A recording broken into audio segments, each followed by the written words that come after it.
Buenas noches. Desde la Biblioteca del Posgrado de Economía de la UNAM, estamos grabando junto con TV UNAM y el programa de Rolando Cordera, Observatorio Cotidiano, este programa de México Social, a fin de conocer la propuesta que hace CEPAL a fin de enfrentar las consecuencias, las ineficiencias de la desigualdad. Es urgente podamos poner todo el esfuerzo de nuestra nación a fin de enfrentar las consecuencias duras, graves que tienen en todos los mexicanos. La desigualdad nos afecta a todos. Empezamos. La Comisión Económica para América Latina y el Caribe, CEPAL, sitúa a la igualdad en el centro del desarrollo global. Primero, porque la igualdad provee a las políticas de un enfoque de derechos humanos. Segundo, porque la igualdad es una condición positiva para avanzar en innovación y aprendizaje sobre la productividad, la sostenibilidad económica y ambiental, la difusión de la sociedad del conocimiento y el fortalecimiento de la democracia y la ciudadanía plena.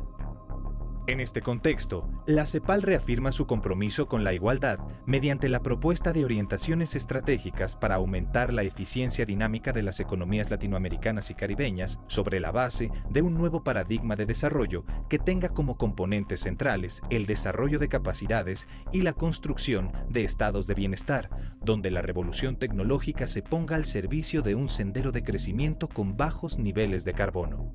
Este año, la desigualdad registra su nivel más alto en las regiones más desarrolladas, mientras que el índice de Gini sigue aumentando en casi todas las regiones del mundo.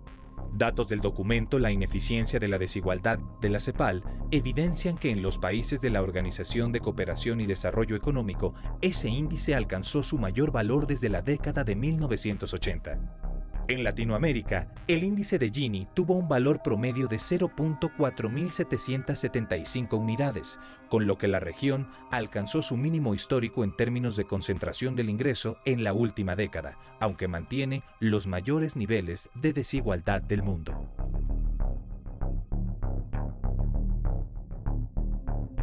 Muy buenas noches. Estamos en México Social, pero desde la Biblioteca del Posgrado de Economía de la UNAM, haciendo un programa especial junto con TV UNAM, con Rolando Cordera, quien lleva el programa Observatorio Ciudadano, y que tenemos reunido nuestros equipos para poder platicar con Alicia Bárcena. Alicia, bienvenida nuevamente aquí a la UNAM, a México Social, a fin de poder hacer esta presentación de un documento que tiene, como todos los documentos de CEPAL de la última década, una enorme singularidad. Se da 10 años de la enorme crisis, Lehman Brothers, octubre de 2008, y es un documento que nuevamente sostiene lo que ha sido, yo diría, la constante en estos 10 años.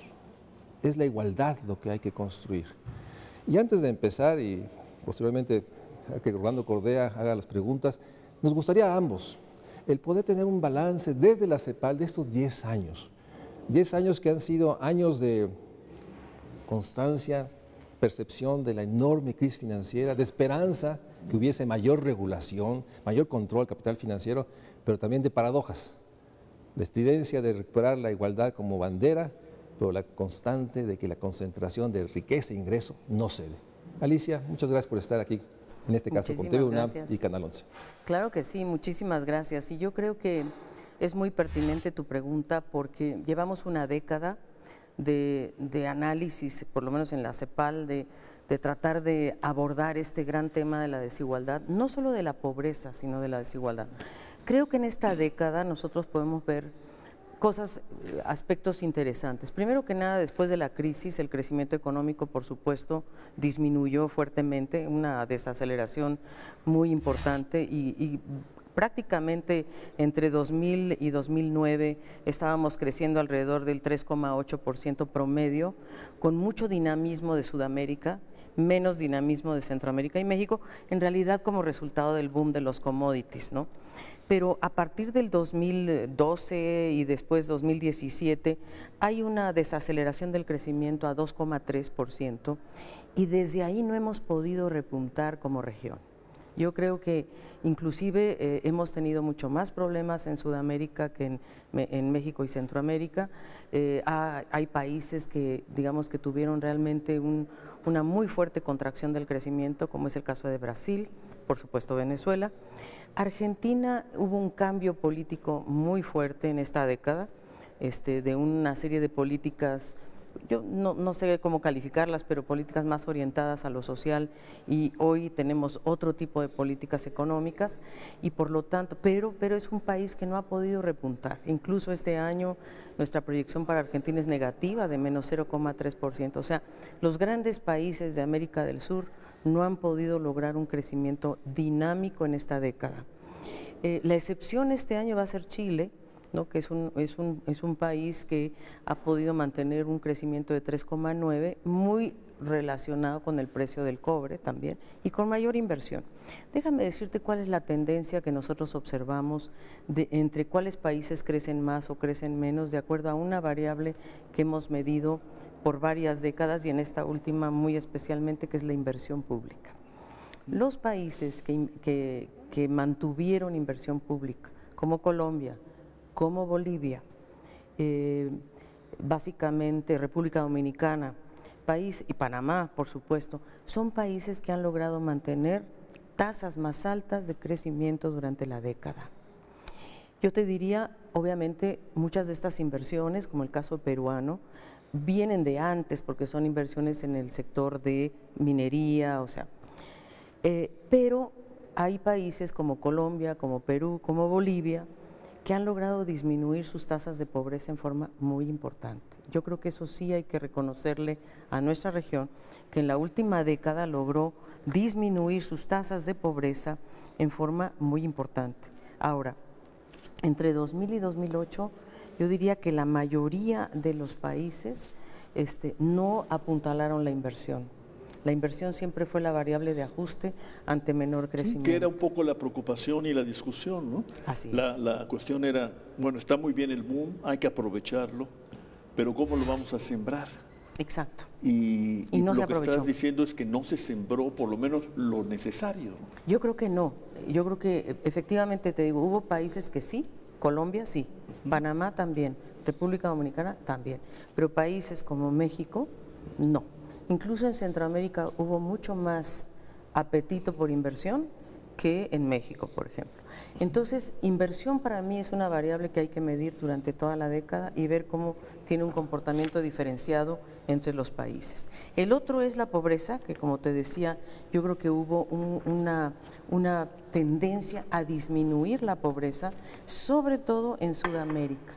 De tal manera, bueno, esto comenzó desde 2002, la verdad, con políticas muy dinámicas en favor de la igualdad. Yo creo que ahí fue donde Lula, empezó con Fernando Enrique Cardoso, pero luego Lula, Dilma, etcétera, tuvieron una estrategia pro sacar a la gente de la pobreza, y Argentina y Chile y todo Sudamérica, fíjate que cayó entre el 2002 y el 2014, bueno, entre 2002 y 2008, para usar la década, de 45% a 30%, o sea, 15 puntos porcentuales en Sudamérica, ¿no? En Centroamérica no fue tanto, fue 47 a 43. Y en ese sentido, reconociendo que sí hubo una economía regional que fue afectada de una manera diferenciada, pero también hay una paradoja. También la década, dinos tú, expresa la concentración, o digamos la desigualdad no se dio. Este proceso de bajo crecimiento o crecimiento menor a la década anterior fue acompañado de una mayor concentración de riqueza y de ingreso. Cuando había este surgimiento, y CEPAL sin duda emblemáticamente en la región, plantea que hay que enfrentar la desigualdad. ¿Cómo explicas este proceso de esta década? O sea, ¿cuál sería el balance, digamos, en estos países a 10 años? Esto que yo sostengo, ¿hubo mayor concentración de riqueza e ingreso en esta década? Mira, yo creo que hubo tres cosas que yo realmente destacaría como variables a medir en la década. Inversión es una. La segunda es la política fiscal, porque la política fiscal es el gran instrumento redistributivo, en realidad. O sea, el aumento de los impuestos sobre la renta, etcétera. Y en la región hubo 14 países que hicieron reformas fiscales, todas ellas progresivas, debo decir. Entonces hubo más ingreso fiscal, ¿no? Hubo más ingresos, muy bien. Y hubo también más gasto social, pero orientado a programas de pobreza, no de redistribución de ingresos. Ese es tu punto. Así es. Es decir, ¿hubo mejoría en la pobreza? Claro que sí, pero no en la desigualdad a rangos suficientes. Hubo países que abordaron la desigualdad en forma muy importante. Yo te diría, por ejemplo, Brasil, sin duda, llegó a bajar de 0,58 de coeficiente de Gini a 0,49, ¿no? Si tú quieres, pero son excepciones. En realidad la desigualdad. Claro, ahí fue importante la política salarial de Así Lula, es, ¿no? Exactamente. Que es el otro elemento, no solamente la política fiscal, sino el tema de los salarios. De los salarios, y otra cosa que yo creo que hizo Lula muy importante, que es el consumo masivo. A mí él planteó frentes de expansión, planteó 4 frentes de expansión. Uno de ellos fue el consumo masivo, otro fue el ingreso, o sea, como grandes temas a abordar. Ahora, la década, yo te diría, aparte de que la desigualdad no se dio, la pobreza sí, crecimiento se aplanó. Vamos a decir que nuestro crecimiento en la región se aplana. Y eso es lo que nos habla de un sesgo recesivo. El comercio también disminuyó. Apenas repunta el comercio el año pasado, pero no volvió a tomar los mismos niveles anteriores. Entonces, ¿qué es lo que vemos nosotros esta década? Primero, que el modelo exportador está desgastado. Es decir, no es posible que todos los países quieran exportar y ¿quién va a comprar? Es decir, hay un desgaste del modelo exportador a nivel mundial. El papel de China en la fragmentación del comercio, en donde China toma una decisión estructural de sustituir importaciones, y eso le pega muy duro a Sudamérica sobre todo, pero Sudamérica sigue basando su desarrollo, su crecimiento, etcétera, en las materias primas. Eso también sigue siendo yo diría, en la década lo que algunos de tus colegas llamó la pesadilla de Prebisch, ¿no? La pesadilla de Prebisch, sí. Y que no hemos logrado avanzar en la diversificación productiva. El único país que avanzó fuertemente en diversificación productiva fue México, curiosamente, con el Tratado de Libre Comercio, a partir de 2 grandes industrias, la automotriz y la aeroespacial, que logran volver a reequilibrar yo diría, la factura exportadora, bajando más el componente petrolero, o sea, disminuyendo su participación.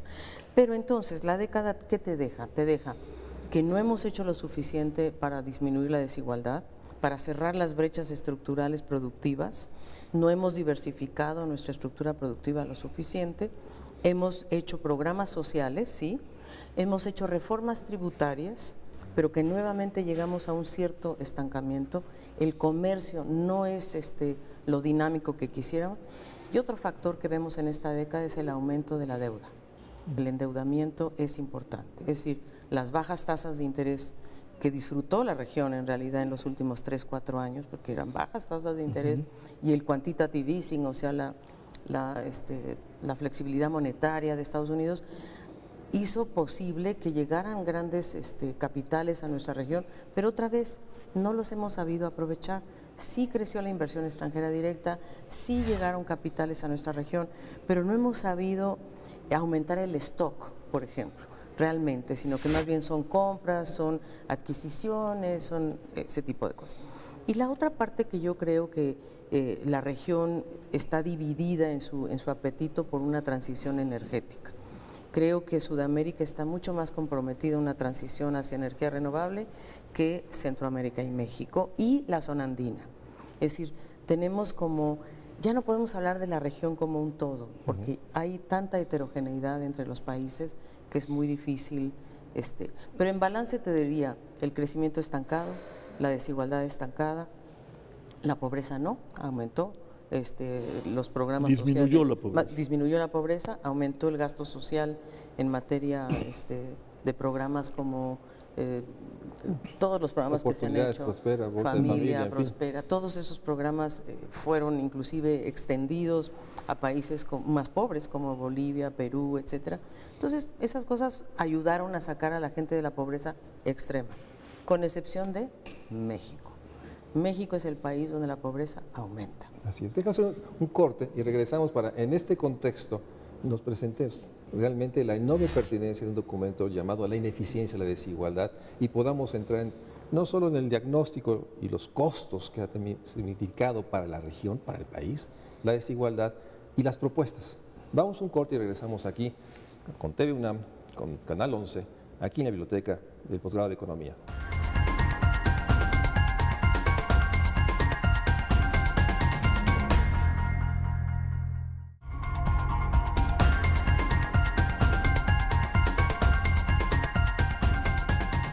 Patricia, me uno a la recepción que hizo María Luis Fuentes. Bienvenida a tu casa.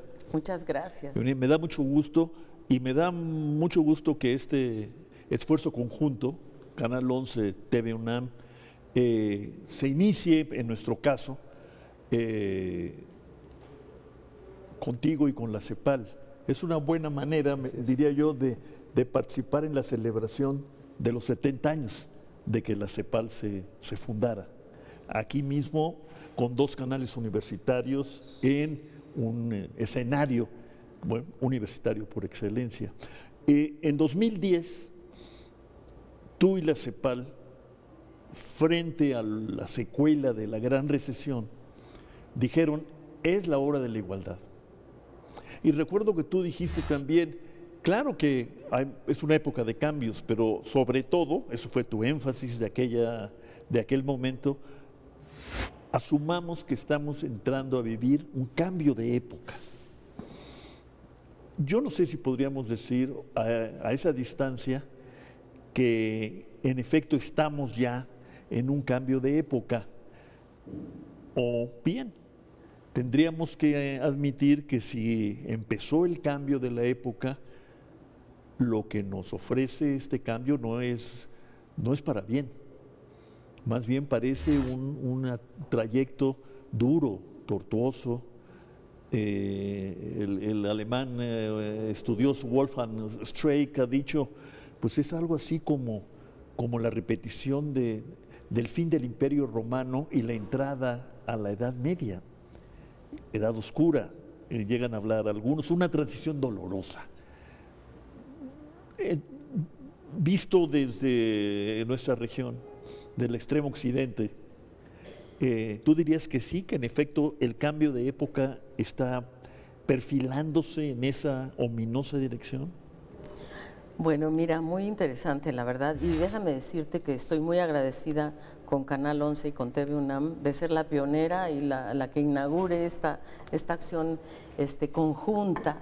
En verdad, ambas instituciones son mi casa. Yo estudié en la UNAM, algunos cursos en el Politécnico, así es de que siempre para mí estas 2 instituciones son las grandes fundadoras, yo diría, de la sociedad mexicana. Déjame decirte que yo creo, como Gramsci decía, que no hemos terminado una época, no hemos empezado otra nueva, estamos exactamente estamos en la transición. Pero yo creo que sí se avecina, o ya la estamos viendo, las características de este cambio de época. Y yo te pondría ejemplos. El cambio climático es una de ellas, que está llegando mucho más aceleradamente de lo que se pensaba. Y desperdigado, digamos, desperdigado. ¿no? O sea, está afectando a todos. A todos, y mira, se puede observar en el Ártico, el deshielo. Estamos viendo un desgaste ambiental del planeta muy rápido. Y yo creo que eso nos debería centrar claramente en que el modelo de desarrollo vigente no es sostenible desde ningún punto de vista. La segunda, yo diría, este gran sesgo recesivo que ha habido de crecimiento y de comercio, que nos muestra que ese capitalismo al que le apostamos, un poco salvaje, esa hiperglobalización donde predominan todavía las grandes transnacionales, tampoco es un modelo para el futuro, para la sociedad. La desigualdad global, yo te diría, hemos hablado de la desigualdad de América Latina, pero la verdad es que a nivel global hay también muestras claras de una... El famoso 0.01% de Piketty y compañía, ¿no? Exactamente, donde además estamos abordando no solo la desigualdad de ingreso, que es lo que CEPAL mide en la región, sino desigualdad de la riqueza, que yo creo que es todavía más absurdo lo que observamos en desigualdad Aquí, de riqueza. por cierto, en México ya CEPAL México ha hecho avances muy importantes en esta investigación que dejamos por muchas décadas, yo diría, de cultivar, ¿no? Así, el próximo panorama social de CEPAL va a abordar el tema de la riqueza en 3 países, en México, en Chile, y me parece que vamos a hacer Ecuador. En donde son 3 países diferentes, pero por ejemplo en México es absurdo lo que está pasando. O sea, el 80% de la riqueza la tiene el 20% de la población, de la riqueza en activos, en patrimonio, en bolsa, etcétera. Bueno, entonces desigualdad. Pero el otro gran cambio que yo creo que no hemos alcanzado a dimensionar es la tecnología. Es decir, esta convergencia entre la genética, la neurología, lo digital que nos ha nos está arrasando. Y no sé si estamos conscientes del enorme desafío que tiene la humanidad hoy frente al enorme cambio tecnológico, concentrado además en muy pocas manos. Y el tercero, yo diría, es el cambio demográfico y la migración. Yo te diría que estamos confrontados a un tema migratorio muy delicado, porque ya no es una migración como ocurría en siglos anteriores, que era una migración económica, social o incluso una migración cultural. De esperanza, de buscar empleo, Exacto, ingresos, una ¿no? migración Hay una de migración desesperanza. Homenaje a los clásicos del siglo de oro, ¿no? Así es. Mudarse por mejorar, decía Patricia Alarcón, ¿no? Exactamente, y ahora no. Ahora es una migración desesperada por violencia, por pobreza, por cambio climático. Entonces, no, y no sabemos, no estamos enfrentando estos graves problemas, yo diría, económicos, sociales, comerciales, en fin. Y déjame introducir un elemento, en un contexto de erosión de las democracias. Eso, ¿no? El descontento, lo que decía Shakespeare, ¿no? El invierno del descontento, que surge justamente en Inglaterra a raíz del enorme descontento social. Hoy estamos viviendo un descontento social en donde la gente, por ejemplo, nosotros hicimos un estudio con la OCDE, el Centro de Desarrollo, donde vemos que el 53% de la gente no confía en su Estado, en su gobierno. 53%. La gente no quiere pagar impuestos porque dice, ¿para qué? La moral tributaria, cero. Entonces, tú dices, ¿qué nos está pasando? No creemos en el Estado como el instrumento que nos va a provisionar de bienes públicos, o de mayor igualdad o de redistribución. ¿Por qué? Porque el Estado ha estado capturado por los privilegios, por pocos, por los intereses, por la corrupción y la impunidad. Pero así todo, CEPAL dice, en 2010, la hora de la igualdad. Luego dice, 2012, cambio estructural. Cambio estructural para la igualdad. Luego, pactos para la igualdad. Y luego tienen la audacia, permíteme que te lo diga así, claro, Alicia, claro. es una audacia que yo celebro, de proponernos este año la ineficiencia de la desigualdad. Por décadas vivimos en materia de economía y de política económica bajo el paradigma aquel de que había una tensión, algunos decían contradicción entre eficiencia y equidad. Exacto. Y ustedes están diciendo, no hay tal. Si queremos ser eficientes, tenemos que ser más igualitarios. Ese es el, en una cápsula, en una cápsula de siglo. La igualdad como impulsor del crecimiento y del desarrollo. No hay el ambiente más, no es el ambiente más propicio para convocatorias como esta, Alicia. Mira, yo creo que depende, porque en esta década hemos aprendido que el no haber invertido, por ejemplo, en salud, en educación, ha tenido unos costos muy altos. Es decir, son inversiones a más plazo. Yo te pongo un ejemplo, la educación en la que nosotros creemos son 12 años de educación. Ya no estoy hablando de la educación universitaria, no, 12 años. Es decir, ya esta década hubiéramos podido avanzar muchísimo más y nosotros mostramos aquí que el no avanzar en 12 años de educación te baja totalmente las capacidades de las personas para ser más productivas. Hay una relación muy clara entre educación, salario y empleo. Este eslabón crítico que me parece central. Ese eslabón es el que abordamos en la hora de la igualdad, de cómo es posible que a menor ingreso, o sea, si tú no tienes un ingreso, no consumes, no estás estimulando la demanda. Entonces, tienes que encontrar los círculos virtuosos y por eso hablamos de la hora de la igualdad. El círculo para nosotros más virtuoso es el cambio estructural que implica el hecho de romper la heterogeneidad productiva, generar cadenas de valor donde los proveedores, donde estimules también la integración y la dimensión nacional de las economías, o sea, a través de compras públicas, a través de eslabones críticos en la cadena de valor. Eso es a lo que la región tiene que apostarle, porque si no nos vamos quedando con esta heterogeneidad donde tienes grandes empresas con trabajadores muy productivos pero muy pocos, o una gran masa de pequeña y mediana empresa, microempresa, donde están los empleados informales que no están en la frontera tecnológica y que no tienen ningún acceso a nada. Entonces, creemos en un crecimiento inclusivo. Y yo creo que sí era también la hora, el Fondo Monetario Internacional, por cierto. Bueno, algunos economistas del fondo nos hablan de crecimiento con inclusión. Así es. O sea, dejando atrás esta tensión o esta trade-off, como le dicen. Como ese trade-off. Sí. Y fíjate algo muy interesante que yo he visto en esta década en mi experiencia en la CEPAL. Países, jefes de Estado, han comenzado a hablar de igualdad, de derecha y de izquierda, no importa. ¿No? Obviamente los de izquierda, los más progresistas, han puesto en marcha políticas ad hoc a la desigualdad. Pero todos, tú escúchalos y ya no hablan solo de pobreza, hablan de igualar o de incluir para crecer, crecer para incluir.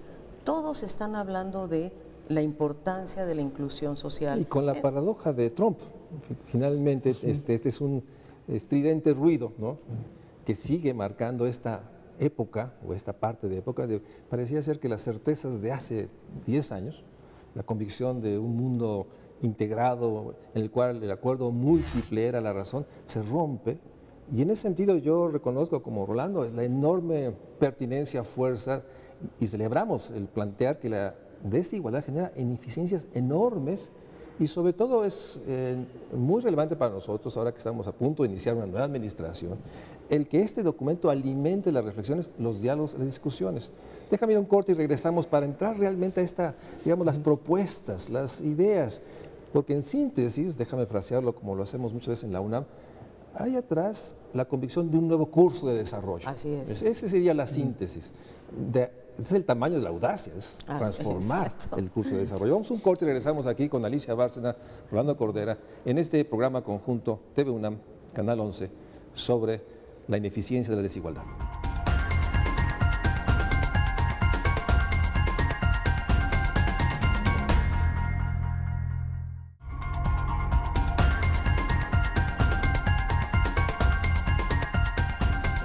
Alicia, como comentábamos al fin del último corte, la síntesis sería esta convicción, yo diría de CEPAL y muchos otros, de que se requiere un nuevo estilo de desarrollo, para usar esta manera de frasear que usa CEPAL. Esto implica realmente no solo audacia, sino tener noción de cómo empezamos a hacer este proceso, cuando la evidencia nos indica que si no lo hacemos las consecuencias son dolorosas. Entonces, déjame ir a ese paso, ¿no? O sea, este documento plantea realmente construcción política, económica, alianzas. O sea, ¿cómo lo están pensando de derivarlo en este proceso, digamos, de un gradualismo acelerado hacia allá, como diríamos? No, muy bien, y muy interesante la pregunta, porque el tema es que la CEPAL plantea un cambio en el estilo de desarrollo, y el estilo de desarrollo basado en cuáles van a ser tus motores de crecimiento. Los motores de crecimiento de la región ha sido la exportación, o más bien el modelo exportador y la deuda, el endeudamiento. Mucho apostando a capitales externos, que vengan, la liberalización financiera, qué sé yo. Nosotros creemos que tenemos que reorientar ese modelo hacia la inversión pública y privada, pero para eso hay que cambiar la conversación con el sector privado. Hay que elegir sectores, y yo sé que esto es muy controversial, que la CEPAL lo que está planteando es ejercer políticas industriales, es decir, reindustrializar a la región. ¿Qué es lo que está diciendo Trump para Estados Unidos? Así es, eso, sí, digo la verdad, o sea, francamente es una ironía, ¿verdad? Hombre, que sea Trump. Exacto, ¿sí? Trump dice vamos a reindustrializar Estados Unidos. Nosotros deberíamos industrializar, porque no hemos todavía industrializado muchas áreas, la región de América Latina y el Caribe.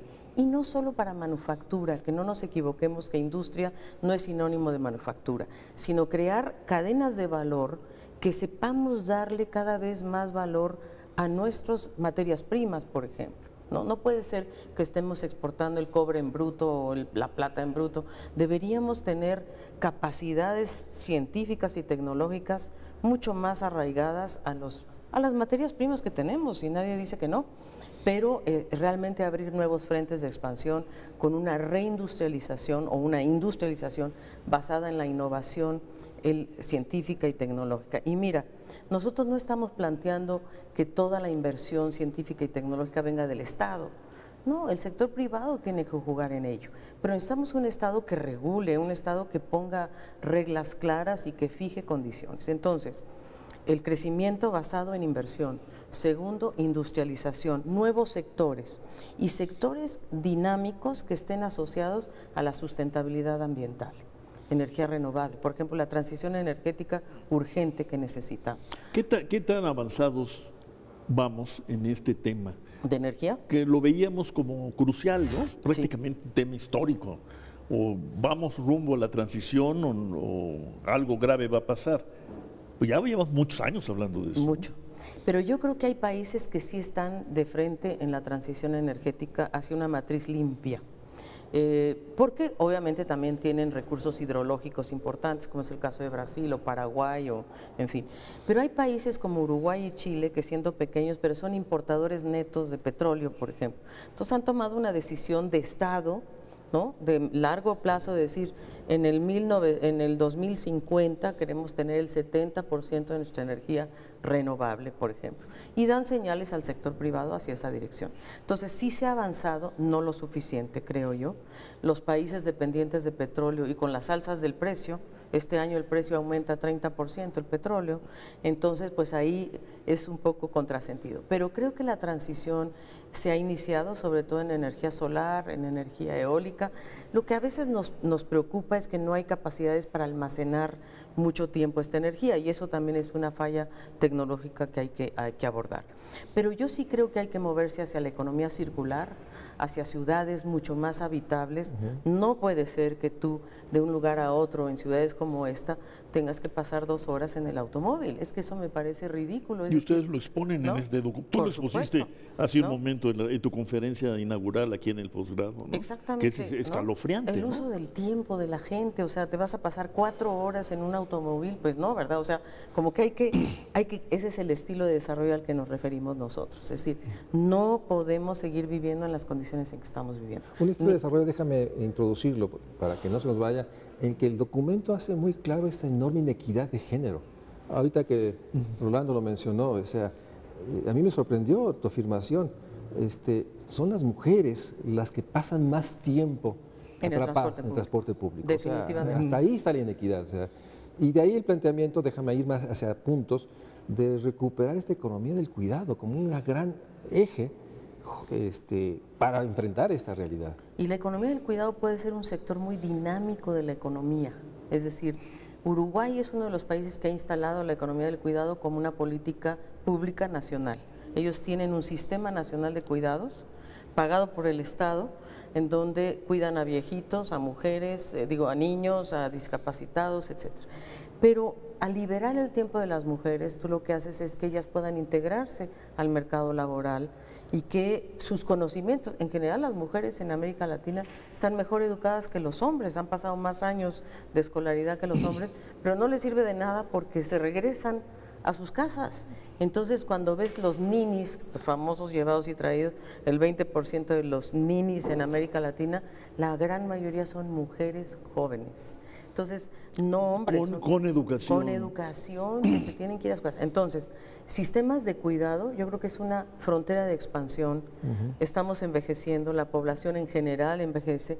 Puedes abrir inclusive centros de cuidado que pueden ser muy dinámicos para la economía, pagando un salario y dándole protección social a los trabajadores. Yo creo que eso sí se puede y se debe. Entonces, este nuevo estilo de desarrollo parte de, déjame decirlo de esta manera, una reforma fiscal. Absoluto. Fortalecer los estados y una capacidad de asociación con lo privado que realmente sea virtuoso para todos. O sea, y poniendo en el centro algo que has enfatizado y el documento lo hace. La matriz ambiental realmente tiene que ser un eje articulador. Absolutamente. Yo de verdad creo, y creo que hay muchos actores del sector privado que ya están conscientes de que la matriz ambiental puede ser un gran negocio del futuro si lo hacemos bien. La economía circular, te digo, las ciudades con otra perspectiva, con mayor productividad, mayor densificación, si quieres, en algunas áreas, pero un transporte público y no un transporte privado que nos está agotando como seres humanos. Déjame un tema, me sorprendió porque está muy subrayado el documento, la productividad. Lo ponen en el medio, o sea, en términos de desigualdad, productividad y el tema de crecimiento, y hay una enorme reiteración subrayada. Todo esto va a incrementar la productividad, que sin duda es una manera de pensar desde la economía. En ese sentido, llévanos a esa parte, porque el documento sostiene en todas sus páginas Todo esto va a incrementar la productividad y obviamente el argumento, el salario, el ingreso de la población. Claro que sí. La productividad tiene que aumentar a partir de tener sectores más dinámicos en el área del conocimiento. O sea, la siguiente frontera de expansión es el conocimiento, la difusión del conocimiento, de la tecnología. Fíjate tú lo que está pasando con los jóvenes hoy. Los jóvenes hoy trabajan menos horas, trabajan desde su casa, hacen más freelance que lo que nosotros creemos, no están asociados a la protección social. Yo no digo que eso sea bueno o malo, pero eso es hacia donde vamos, a reducir horarios de trabajo, a tener mayor flexibilidad, emprendedurismo hacia la sustentabilidad ambiental. Tú ves la cantidad de lugares, restaurantes, etcétera, de comida sana, de no sé qué, de productos orgánicos. ¿Y quiénes son? Jóvenes. Jóvenes que están buscando nuevas fronteras de emprendedurismo, ¿no? Entonces, aumentar productividad tiene que ver con, obviamente, educación, años de educación, pero también capacidades, habilidades. No es solamente cuántos años te pasas sentado en un escritorio o escuchando profesores, sino tus capacidades para absorber el progreso técnico y utilizarlo y aplicarlo. Creo yo que esa es una frontera muy importante para aumentar productividad. Salario. El salario tiene que aumentar. No puedes estar en un lugar donde el salario mínimo no llegue ni siquiera a la línea de pobreza, por favor.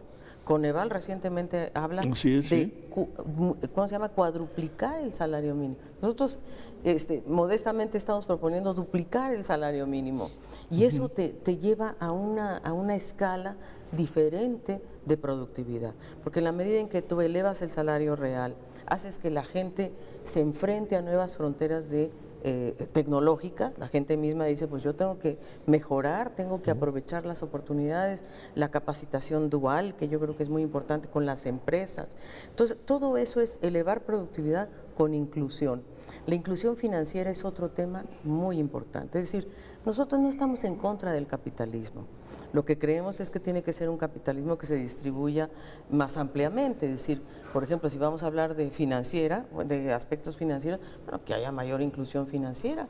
La bancarización hoy no llega ni al 20% de la gente. Entonces, que la gente tenga acceso al crédito, a créditos baratos, digamos, a tener inclusión en términos de, por ejemplo, nosotros proponemos que en cada hogar al menos haya 2 ingresos mínimos, en cada hogar. Claro, 2 veces el ingreso mínimo, ¿no? Pero al menos, ya sea por pensión del adulto mayor o por una gente que trabaja, con que tú tuvieras en cada hogar 2 ingresos asegurados, ahí tienes un factor de inclusión muy importante. Muy bien, vamos a un corte y regresamos para poner en el centro que esto, y es parte de la conclusión del último documento, pactos sociales, pactos políticos. No hay manera sino de lograr este nuevo estilo de desarrollo si no hay una economía política que logre un acuerdo y un pacto. Y creo que es un tema central para empezar a no solo pensarlo, sino instrumentar un nuevo estilo de desarrollo que lleve a esta noción, déjeme usar a una manera de decirlo desde México Social. Es la única manera de garantizar una vida digna para todos. Y en ese sentido, no hay duda, el documento de CEPAL nuevamente nos daba ruta, nos indica estrategias, acciones y preguntas que más que nunca, ahora, con un nuevo gobierno, ojalá sea parte de la discusión, diálogo y debate que se tiene que hacer rumbo al Plan Nacional de Desarrollo, que tendrá que presentarse el próximo año. Vamos a un corte.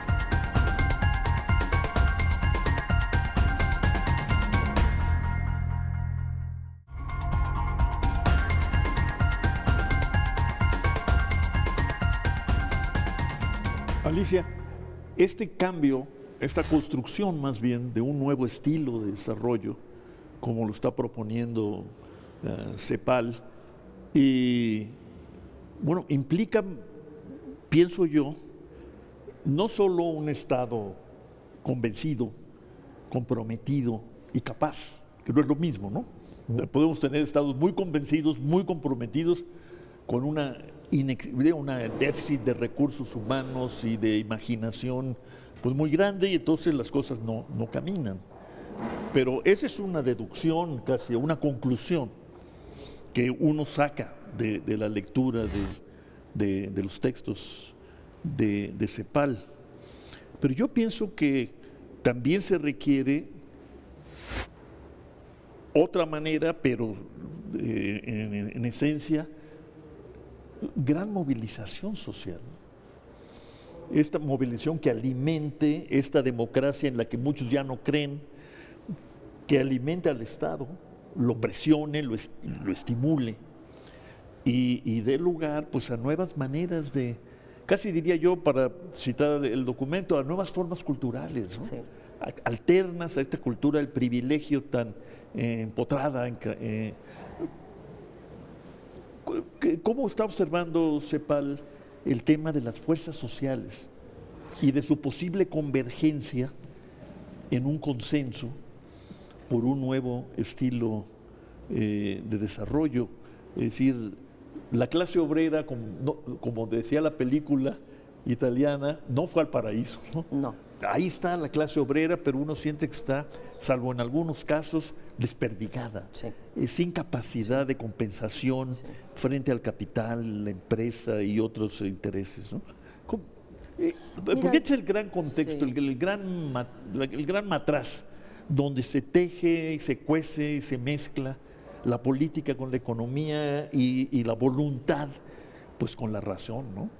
Absolutamente, y yo creo que estás tocando un tema muy importante. Creo que la transnacionalización de la producción ha sido un factor, un elemento tremendo, porque los trabajadores tienen que negociar con empresas transnacionales y tienen que negociar sus salarios a nivel nacional, entonces se enfrentan a grandes intereses que ya no son solo nacionales, sino que son transnacionales, y en cambio la organización de los obreros, de los sindicatos, no tiene esa fortaleza.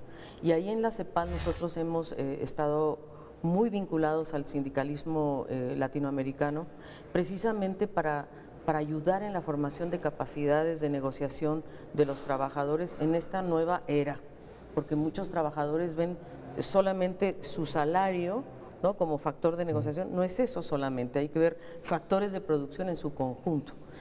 ¿Qué les está ofreciendo la empresa en términos de capacitación, en términos de tecnología, en términos de beneficios, y no solamente el salario? Yo creo que ahí hay un tema. Segundo, yo creo que la CEPAL lo que propone es movernos de la cultura del privilegio a la cultura de la igualdad. Y definimos la cultura del privilegio como este conjunto de instituciones que hemos heredado de la época colonial, en donde el privilegio, la cultura del privilegio naturaliza las desigualdades como si fuera normal, natural, que este tenga más que yo, bueno, es que es más rico, no sé, o sea, nos ha naturalizado una situación que no es natural. Entonces, lo primero que hay que hacer es concientizar a los movimientos sociales, ¿no?, de que la cultura del privilegio no es lo que queremos. Lo que queremos es la cultura de la igualdad y desmantelar los privilegios, entre otros, por ejemplo, la evasión fiscal. La renuncia tributaria es un privilegio que hay que desmantelar, que se le fue dando a ciertos grupos, élites, ¿no? O sea, yo creo que tenemos que tomar mucho más conciencia social de en dónde se está concentrando el poder, las instituciones, el acceso a los recursos naturales, a la propiedad. Tenemos que ir más a una cultura política y yo diría de economía política. Tenemos poca cultura, poca educación de economía política, y la gente no sabe por qué le están doliendo, por qué le están pagando tan poco, por qué las grandes empresas se están apropiando incluso de nuestros modos de consumo. Ya no tenemos capacidades ni para ir a la tiendita de junto. O sea, nosotros hemos perdido el control de nuestro destino, y yo creo que eso es lo que hay que recuperar, y esa recuperación solo se logra si podemos reorganizarnos socialmente. Solamente son las organizaciones sociales las que nos pueden sacar de yo diría, de este estancamiento. Mira, yo veo un poco hasta de esta desilusión ha llevado a la desmovilización. De hecho, antes, por ejemplo, tú tenías los grupos ecologistas en la calle luchando contra la contaminación. Ahora no vemos nada de eso. La juventud tiene que volver a movilizarse, yo lo siento, creo que por ahí la juventud, los grupos de mujeres, los grupos de campesinos, los trabajadores, necesitamos reorganizarnos nuevamente. Creo que estamos frente a estados que han sido capturados por los intereses, por las élites, estados que verdaderamente no representan a las mayorías, y yo creo que eso es lo que está en crisis, de hecho. Ahora, ¿qué perspectiva le vemos a ello? Bueno, yo creo que ya no estamos tampoco en una etapa en donde todo lo va a hacer el Estado paternalista, propietario. No queremos eso tampoco, pero sí queremos un Estado que se preocupe de los intereses de todos y no de unos pocos nada más. Queremos un mercado que sepa dialogar también con los trabajadores y que nos proponga nuevas dimensiones de crecimiento y de productividad, y una sociedad civil más organizada.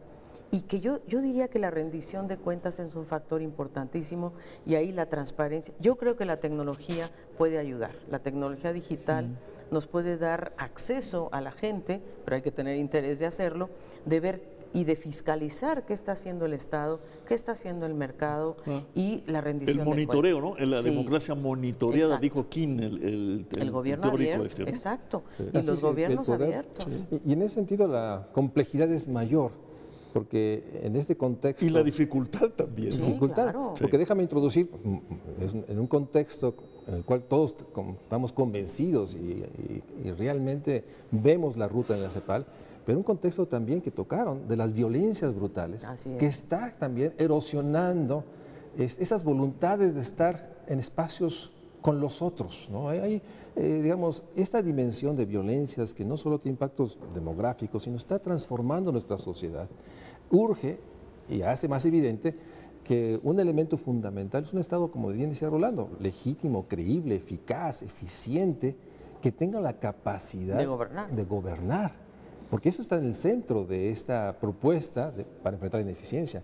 Fíjate que te voy a contar que la CEPAL está en este momento llevando a las Naciones Unidas un tratado que hemos negociado por los últimos 5 años, que se llama de acceso a la información, a la justicia y a la participación ciudadana. Está enfocado en el tema ambiental, pero hay 17 países, incluso puede subir a 23 ahora en la Asamblea General, que están firmando, en donde tiene que haber, por ejemplo, consulta previa a cualquier inversión que se haga, consulta previa de las comunidades, consulta previa de la sociedad. En parte, el gobierno actual está tratando de instalar la consulta previa, pero hay un poco de crítica de si se va a hacer, si no se va a hacer. La consulta previa es muy importante, sobre todo a las comunidades que les va a impactar. Es la primera vez que se incorpora los derechos humanos, o sea, la protección a los activistas ambientales, por parte del Estado, por parte de la sociedad.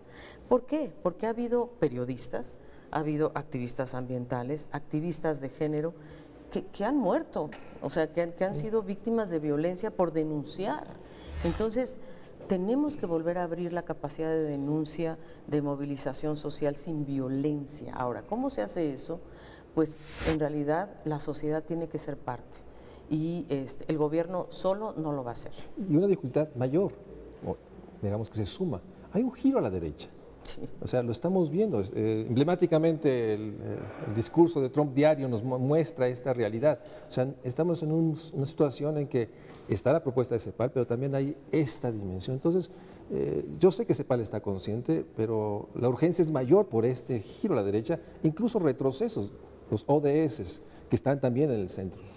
Tú lo decías hace rato, si hoy hubiese una reunión global para definir ODS, seguramente sería muy distinto la propuesta. Claro, o sea, hay una vuelta de la agenda conservadora, ¿no? Por ejemplo, en el tema de género, hay una vuelta hacia atrás de los valores conservadores, de no darle a las mujeres derechos reproductivos y sexuales que me parecen fundamentales, o la diversidad cultural de los LGTBI, etcétera.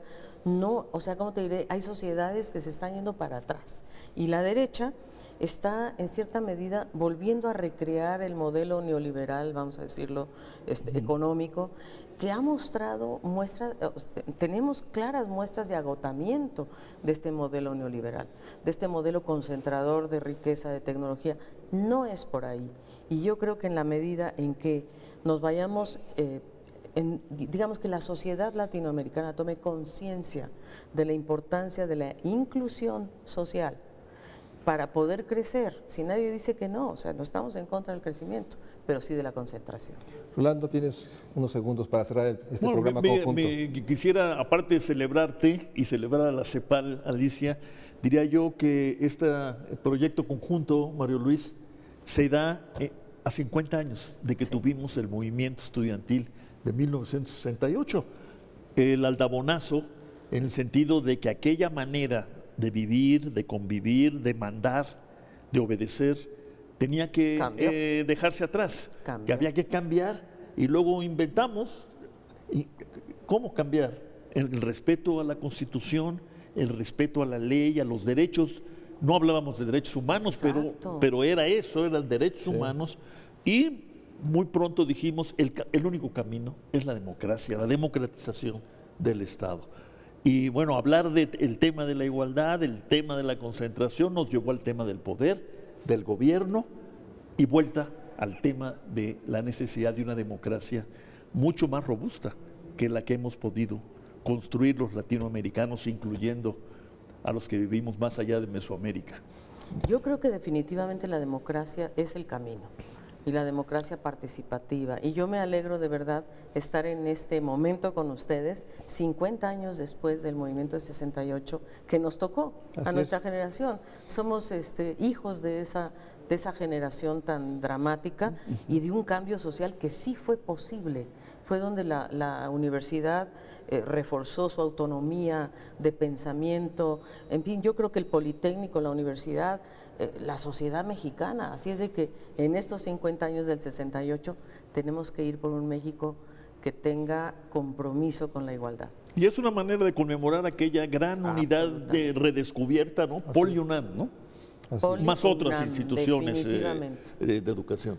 Pues con esto, con esta arenga, esta recuperación de la memoria que nos permite pensar hacia adelante, damos por concluido este programa TV UNAM, Canal 11, con Alicia Bárcenas, con la CEPAL, a fin de pensar un nuevo estilo de desarrollo y poder construir el México social. Muchas gracias, Rolando, muchas gracias. Gracias a ti, María Alicia, y muchas gracias a la Rolando. UNAM y a la Facultad de Economía el darnos este espacio. Buenas noches. Muchas gracias.